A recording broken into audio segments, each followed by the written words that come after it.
conflict between Israel and Palestinian militants. It follows a strike by Palestinians across Israel and the occupied territories in a rare collective action. Here's former Middle East correspondent Matt Brown.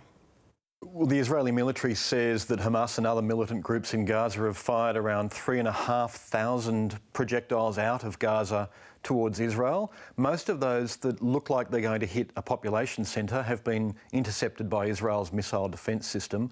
An unknown number of Israeli airstrikes and artillery strikes have gone into Gaza at this point. What's important? Of course, the civilian casualties and the overall number of dead. So Gazan health officials are saying 217 people Palestinians have now been killed. That includes 63 children.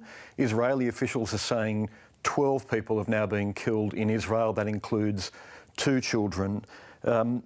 There's another side of this, which is the displacement that we've been seeing in Gaza. That's now 52,000 people who have left their homes. Some go back during the day, but they don't want to sleep there at night. They're seeking shelter in places like UN schools within the Gaza Strip. Importantly, we're starting to see an impact on the health infrastructure in Gaza as well. 6 hospitals and 11 clinics have been damaged in the fighting. They're the stats, but as you track them daily, the impact on humans, people losing their lives, actually the daily count's been coming down. So maybe that indicates that things are less intense. The general strike was very interesting. So across the Israeli-occupied West Bank and East Jerusalem, where the Palestinian population largely lives, the streets were eerily quiet, and they are bustling urban centres normally. Around a fifth of Israel's population, Israel proper, around a fifth of its population is Arab Israelis or Palestinian Israelis, as many identify. Many of those also went on strike. Interestingly, some Israeli employers said that they respect the rights of their employees to express their opinions in that way. Others were threatened with dismissal for taking illegal industrial action. But in East Jerusalem and the West Bank, those protests became violent. There were confrontations with paramilitary police. 2 Palestinians lost their lives in those confrontations. Biden always maintains Israel's right to defend itself against things like this rocket fire. It's come out in the last 24 hours that in his most recent call with Benjamin Netanyahu, Israel's Prime Minister, he took what's been characterised as a firmer line, saying, look, it can only hold off concerns within the US Congress and the international community for so long. That also, though, is consistent over many years of these conflicts, with the administration saying behind the scenes to Israel, look at what these people are saying, you know, you need to achieve your military objectives and your self-defence, but that can only take so long. So that's sort of consistent from Biden, but in his party there are many more vocal opponents of what Israel is doing. He's having to contend with that as well. Billions of dollars a year, every year, from the US to Israel in military support, and that's almost never been even delayed, despite contentious military operations like the one we're seeing now. Labor has attacked the Morrison government's approach to China, labelling it frenzied, afraid and lacking context. In a speech last night, the Shadow Minister for Foreign Affairs, Penny Wong, accused the Prime Minister of stoking tensions for domestic political gain. But the Prime Minister has pointed to the booming iron ore trade as evidence that China's trade sanctions haven't been as damaging as some have suggested. Penny Wong joins me now. Welcome to the program. Good to be with you, Patricia. China's Foreign Ministry spokesman today identified Australia's views on Hong Kong, Taiwan and Xinjiang as problems with the relationship. Would Labor's position on those be different? No. And I made that very clear in the speech. I said, look, there's a structural aspect to our relationship with China, where there are structural differences, where positions are clear, the interests differ, and no matter who is in government here in Australia, our position will not change. But I also made the point that we have a government who appears to be willing to stoke anxiety, to fuel anxiety about conflict, about war, and I do not think it is in our national interests for there to be talk of the drums of war, as we have seen in recent weeks from the government. Where's your evidence that changing our language is enough to improve the relationship with China? Well, I'm making a slightly different point, actually. I'm making a point that is this, that we are not made safer as a nation by a government that starts to talk about the drums of war. I think that simply fuels anxiety. We have very substantial differences in our relationship with China. As I said, some of those are structural. They exist because of our interests, our different interests and our different values, and they won't change regardless of who wins the next election. But we don't need to we ought not try and make management of those enduring differences more difficult by escalating rhetoric for domestic political purposes. And I think this Prime Minister, Mr Morrison, has a habit which is not in the national interests of escalating rhetoric for domestic political purposes. Well, let me take you to that. Again, where's the evidence that he's done this for domestic political purposes? Well, what is the purpose of people going out and talking about the drums of war? What is the purpose of the Defence Minister talking about conflict with Taiwan? What is the purpose of George Christensen putting a Facebook post up saying war is coming? Do any of those things make Australians safer? I don't think so. So your view is that they're doing that, what, to chase votes, for stoking fears? I think the government has been far too interested in how talking about the risks involved in the China relationship, talking about those risks in ways that do fuel people's anxieties. Now, we are in a difficult position in terms of our relationship with China, and we would be no matter who was in government.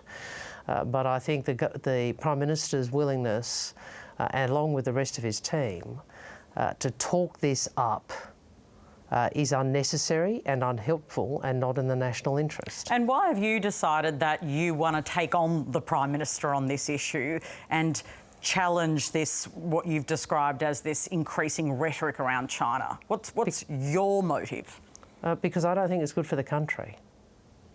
I don't think it's good for the country. I mean, look, we have offered bipartisanship and will continue to do so, as I made clear today, on those things which are in the national interest. But we will not and cannot offer bipartisanship on things which are not.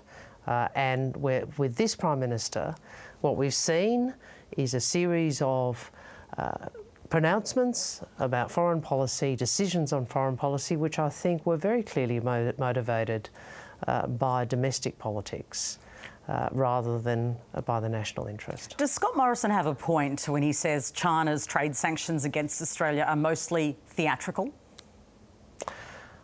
Well, I have to say, well, first that they're wrong, and you know, we remain resolutely of the view that Australia should be pushing back very clearly through what we say and also through the WTO on the trade sanctions, which do amount to coercive behaviour by China. That's the first point. Secondly, it is true that many of our industries have been lucky enough to find other markets, and that's a great thing. There are some industries which haven't, and that has affected jobs and particularly regional parts of the regional economy. So I'm not sure it's good to dismiss it as theatrics. I think it is a strategy by China, and we have to have our own strategy in response, which should include diversification of our export markets. We remain the most China-dependent economy in the world in terms of our exports. What did you make of AI Group Chief Ines Willox saying we face a day of reckoning between our security and economic relationships? Well, I probably need to ask Ines what he meant by that. I think that, you know, we are, as a nation, going through a challenging period, and when we have, you know, previously been able to have our principal strategic relationship with the United States and our, you know, trade relationship with China really, you know, be very successful and operate in many ways separately. And now where we are is in a very different position, where we have strategic competition between the great powers.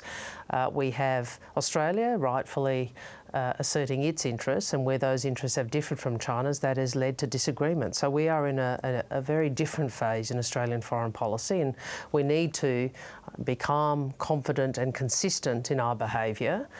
We need to focus on what it is we need to do to manage this situation. I talk about some of the possibilities in the speech. And what we also need to do is to make sure we don't engage in domestic politics around what is a very great challenge in Australian foreign policy at this time. Senator, is business as conscious of the security challenges in the China relationship as it should be? Oh, well, if they're not, I think that's on the government. I mean, I think one of the things we have needed to do as a nation is have a sensible conversation about the ways in which China has changed. Chinese behaviour has changed. Chinese nationalism has come, has a particular international execution as part of how it is operating in the world. We ought to have a sensible discussion led by the government about how we manage all of our interests in our relationship with China, bearing in mind, as I said at the outset, there will be enduring differences in this relationship because we're not going to be shifting on some of those key points that you started with. Is the US Navy right to be conducting navigation exercises through the Taiwan Strait, even if it upsets Beijing? Well, I think if the freedom of navigation and compliance with the observance of the International Convention of the Law of the Sea is something that Australia has supported. The US continues to operate in accordance with that convention. Is there more Labor could be doing as an ally of Israel to encourage an end to the violence with Palestinians?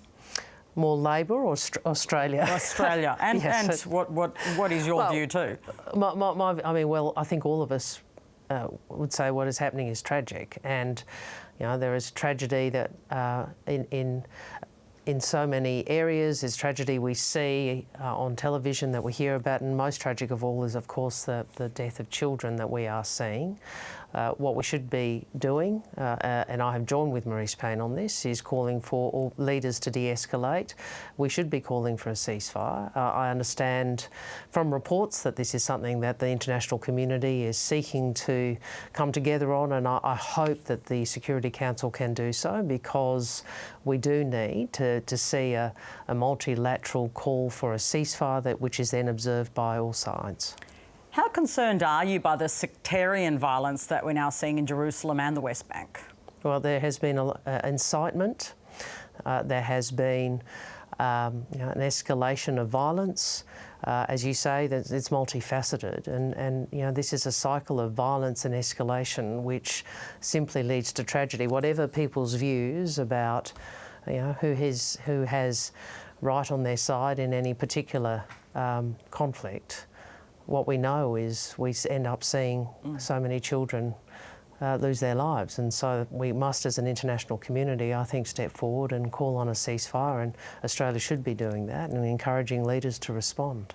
Do you believe Israel's use of force against the Palestinians in Gaza City has been proportionate? Look, Israel does have a right to defend itself, and the Palestinians have a right to live in peace. There has been an escalation of violence in many quarters and on all sides, and certainly we've seen the civilian loss of life, which is deeply distressing. And it's disproportionate, I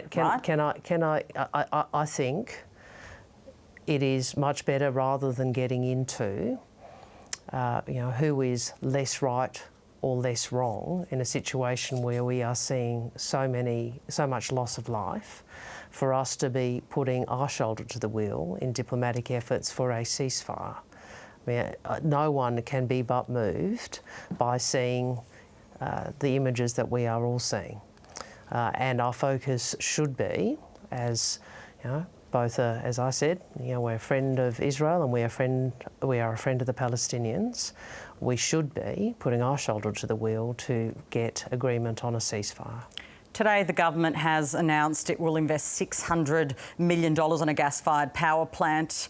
Are Labor MPs Joel Fitzgibbon and Meryl Swanson wrong when they say the Hunter Valley gas-fired power station proposed by the coalition is vital? Look, I don't think there's an MP around who's not going to advocate for local jobs.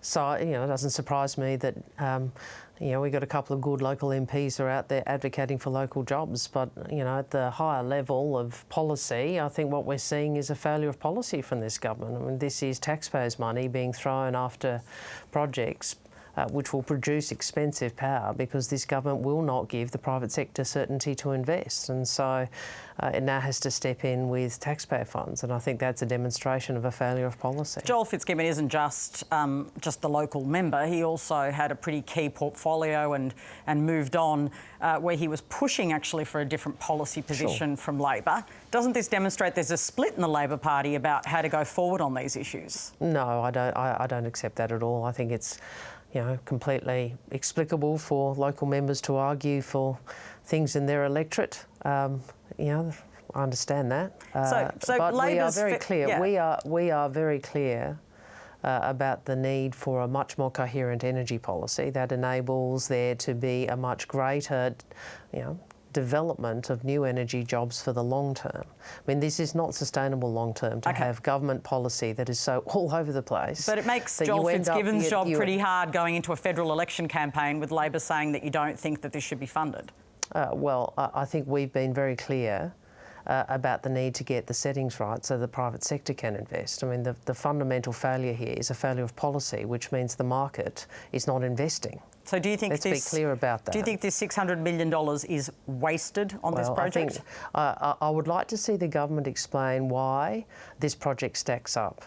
But do you think that $600 million is a waste? Hang on. I'm the shadow foreign minister. I know. And I've read about this and I've seen some of the information, but it is for the government who is spending $600 million of your and the rest of the Australian taxpayers' money to step out and explain why this is a good idea when you have the experts saying this is expensive power and it doesn't stack up. So yes, I reckon when you've got people like Kerry Schott and others saying this doesn't stack up, I'd like to see what Angus Taylor says to counter that. Just finally, almost 1/3 of adult Australians say they are unlikely to be vaccinated against COVID-19, according to this survey conducted by the Sydney Morning Herald and The Age from research company Resolve Strategic. At the same time, I think a nurse said that she administered one COVID vaccine in 8 hours in a Victorian hub, which is just staggering. Are you worried about those reports? I'm deeply worried about the shambolic state of the vaccine rollout here in Australia. I'm deeply worried by the federal government's failure to roll out the vaccine well, to have in place proper plans. I'm deeply worried about the mixed messages we're getting from the government. I'm deeply worried as a consequence of those that we are seeing so much vaccine hesitancy, and I'm deeply worried about the effect on the Australian economy as well as the potential risk to health of Australians of the failure to get the vaccine rollout right. So yes, I am worried. Penny Wong, thanks for joining us. Good to be with you. Penny Wong's the Shadow Minister for Foreign Affairs. The NDIS Minister, Linda Reynolds,